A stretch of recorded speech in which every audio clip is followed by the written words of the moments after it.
Alright, g'day everyone, and welcome back to another video. We're here in Bicentennial Park today, and I had a few people request to go a little bit more in depth with panoramic photographs. I put up a screencast a couple of days ago going over how I do the techniques in post. I figured a lot of people were happy with that, but they wanted a little bit more information, so I'll go through everything today. I'll take some panoramic shots here of this background behind me, and then I'll go through and I'll do the information in post as well, so you can see exactly from A to Z how it's going to work out. So let's start off with camera settings. For me today, I'm shooting with a full frame sensor, but that doesn't matter at all. You can be shooting with a crop sensor, any kind of camera at all. The main thing is to get your camera settings absolutely correct. First thing for me is get a meter reading of your area. So behind me, as you can see, I'm probably backlit right now. First thing for me is to get a meter reading of the scene. So let's start off in aperture priority. So for Canon users, that's AV, and for Nikon users, that's in A. I usually try and get a really great depth of field, so I go for something, in between f7.1 to about f16. In bright sunlight, that's piss easy to do because you've got enough light. So let's set our camera to f9 and ISO at 200 because we've got enough light. We don't need to bump the ISO, keep that as low as possible. And let's get a meter reading from behind. So what I'm going to do is aperture priority is going to set the aperture, and it's going to give you shutter speed. So when I look through the screen, let's start off in this corner over here. I'm getting a meter reading of f9, obviously the aperture, 250th of a second, and ISO 200. So 250th is plenty enough to be able to hand hold it. So what I do now is jump over into manual.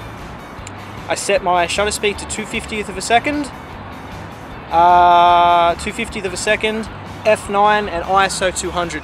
What that's going to allow me to do is it's going to have a perfectly exposed scene, because I'm going to be taking probably 6 or 7 photographs across the scene.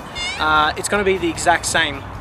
If I was to stay in aperture priority, unfortunately it's going to change its settings every single time I move across the scene, because in the background I've got some dark areas, and then when I move into the sun, the shutter speed's going to bump way up. So I want the same photograph for every single scene.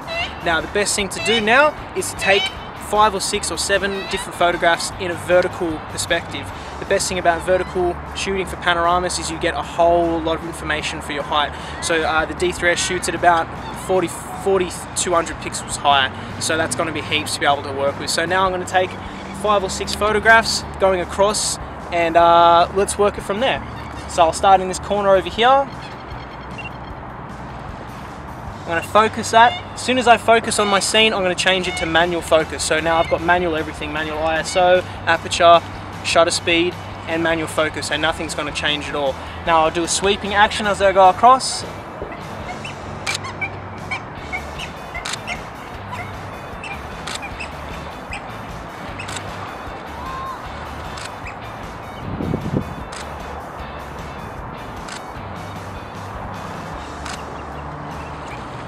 And there we go. So that was 8 photographs all up. That's looking very good. Very happy with that. Alright, cool. So they all look fine to me. Another note, I shot these in RAW solely because it's going to give me the most amount of latitude if I want to do any kind of exposure correction to these photographs. Digital cards are very cheap now, so I do recommend shooting these in RAW because you can save a lot of your data that way. Shooting in JPEG, you really throw out a lot of information, so I recommend shooting in RAW. Alright guys, and welcome back to the post-processing side of how to create a panoramic photograph.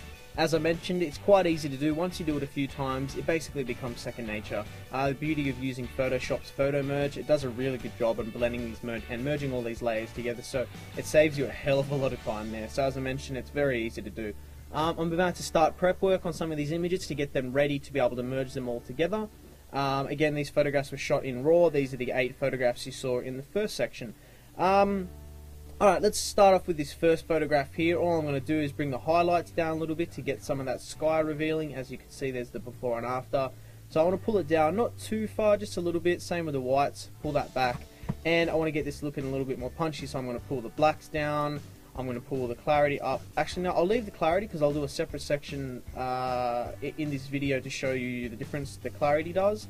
I'll pull the vibrance up, and that's really going to pull the blue out in the sky, and the saturation up just a little bit. Now, I don't want to go ahead and have to do manually all these same settings to every single photograph, so the beauty of Lightroom is to hold down Shift, select all the photographs, and then hit Sync. What this is going to do is synchronize all the settings that I just did. I don't need to click on anything else, just synchronize, and that's going to go through and make the exact same adjustments to all of those photographs. Saves me a lot of time. A lot of you guys know that I use Lightroom. This is my preferred post-processing software. It's just my personal choice. You can be using anything. Doesn't matter if you're using Aperture or, you know, whatever you guys are happy with. I just like Lightroom. It's what works best for me. Alright, so that's really all I need to do in Lightroom. I'm now going to jump across into Photoshop, but what I need to do first is export these images out because I need to open them separately into Photoshop. So what I'm going to do is I'm going to right click on the photographs, hit export, brings up the export panelog, dialog, it's not even a real word, and go choose my folder. This is where I'm going to be exporting my photographs out to, and let's just make a new photograph, a new folder on the desktop. Let's call it Pano 2. So this is the second video with a bit more information in it. I'm going to hit choose, make sure that all my settings, I haven't got any watermarks. I want to be working with JPEG files, so make sure that that's set. Quality to 100, that's fine. Image and resizing, that's all turned off. Alright, that's good to go. I'm going to hit export. Now what that's going to do is export out those 8 files, and then I can jump across into Photoshop and merge them all together. Alright, so I'll jump into Photoshop quickly, and what I'm going to do is go to File, Automate, Photomerge. Now this will bring up a separate dialog that's going to give you all the options to do your photo merging, and let's bring this down. The last video I used the auto layout and it did work quite well, but for this one I'm going to be using cylindrical. This is just going to give me a different perspective on the photographs. Now I can go back over to Lightroom, make sure they've finished exporting. Yep, that's fine. So now I'll go back into Photoshop, hit browse and look for the photographs. Now I put them on the desktop, Pano 2, and I'm going to select all these photographs like that. I'm going to hit open, make sure cylindrical is clicked, blend image together, make sure that that's clicked on. I don't need vignette removal or geometric distortion correction. I don't need any of those selected, just blend images together, and then click OK. This is going to take a couple of seconds to put together, so I'll speed these up in post. See you in a second. Actually, won't worry about it. Yeah, alright, so we're back, and as you can see, yet again, Photomerge has done a very, very good job. This is what's called a seamless composition. Basically what it's done, if I bring the layers panel across, you can see that it's created a mask for every single one of those. So as I turn these individual layers on and off, you can see the areas that have been blended together. It does a really, really good job. I wouldn't like to go through and do that manually. Photomerge makes it so much easier. Alright, cool, so we're not done just yet. What we need to do next is, obviously we've got a lot of excess transparency areas in the corners. Now, this is a large document. When we look at the size of these, this is 10,000 pixels wide by 4,000 pixels high. So if you turn that into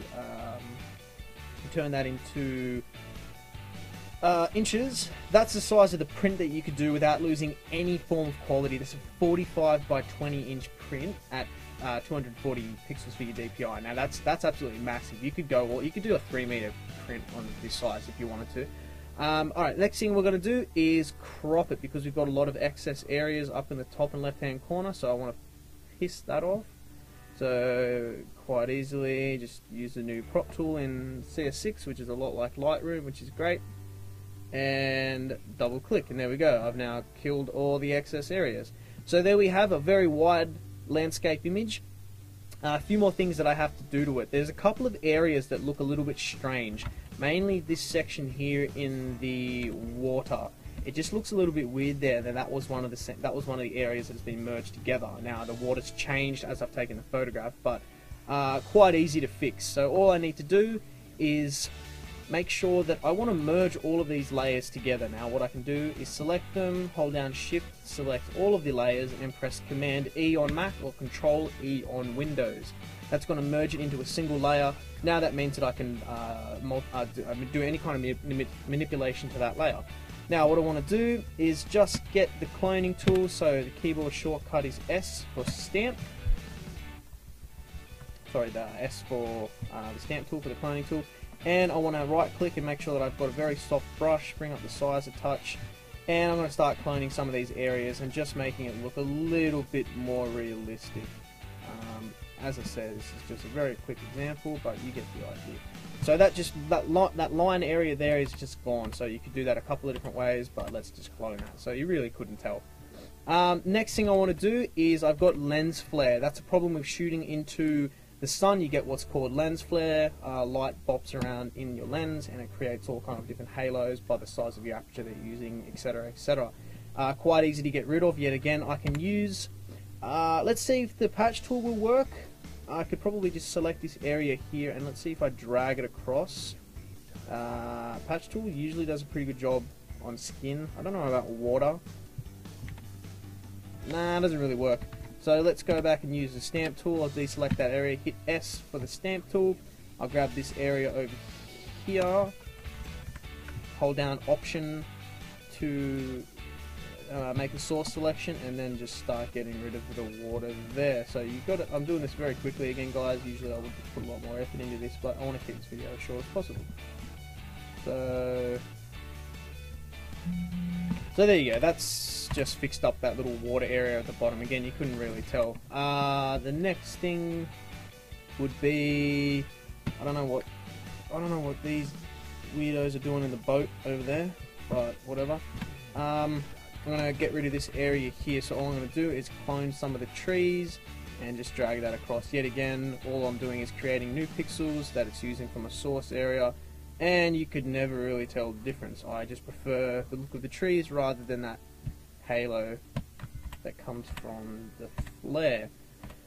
And to me, that's pretty much it. Okay, we've got one issue down in the corner here. Not that it's a really big problem, but we've got a little bit of a faded area here from the photograph. We could go through and create new pixels and just drag this down, but you know what, to be super quick again for the video purposes, let's just crop it like that. There we go, absolutely problem fixed.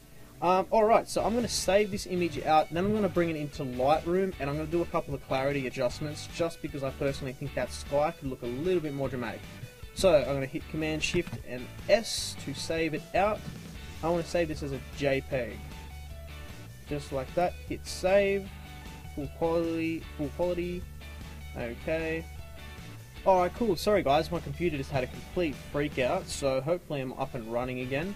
So here we are back in Lightroom with the photo stitched together. I mean, everything looks pretty much good to me. Last thing I want to do is I just want to get the sky looking a little bit more dramatic. Best way to do that for me personally is to adjust the clarity. So I don't want to do an overall adjustment, because if I pull the clarity right up on the photograph, you'll see the sky looks awesome, but the grounds and the blacks are just too contrasted for me. So I want to keep those looking the same. All I want to do is adjust the sky. So I think probably the best way to do it is to grab a brush, and now I can select the clarity slider all the way to 100. What this is going to do is I can just brush in the areas that I want to have the clarity adjustment. Now I use the bracket key to make the brush a little bit bigger, and I'm just going to paint in this area up here.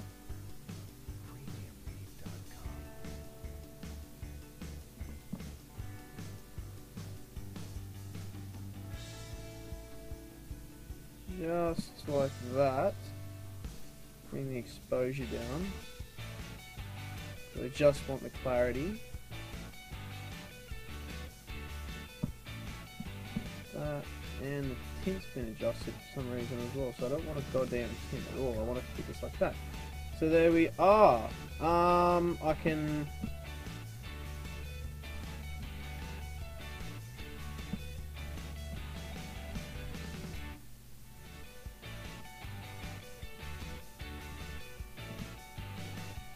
actually, what I'll do is I'll remove that because I don't actually want to do it that way. Let's do it. Let's reset that.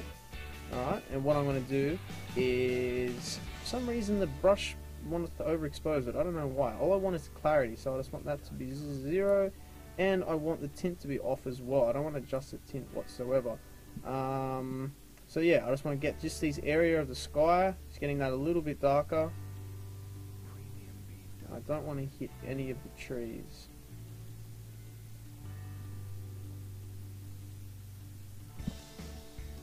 And there we go. You can see on and off, that makes a big difference just for the sky. Alright, cool. Alright, so sorry about the computer problem. I hope that helps, guys. Again, you can go ahead and do whatever adjustments you want. It doesn't bother me whatsoever. Just make it look however you would like. You can take the saturation down, you can take the saturation up, do whatever you want, pull the vibrance up, make it look as surreal or as legit as possible. Anyway, you can then export that out and you will have a huge file. Keep in mind that if you export this out as a JPEG, it would probably be somewhere along the lines of, I don't know, 20 megabytes, because it's, you know, remember, it's 10,000 pixels high. Anyway, I hope this helps, guys. Sorry about the computer problem again. Any questions, let me know, and I'll see you in the next video. Alright, ciao.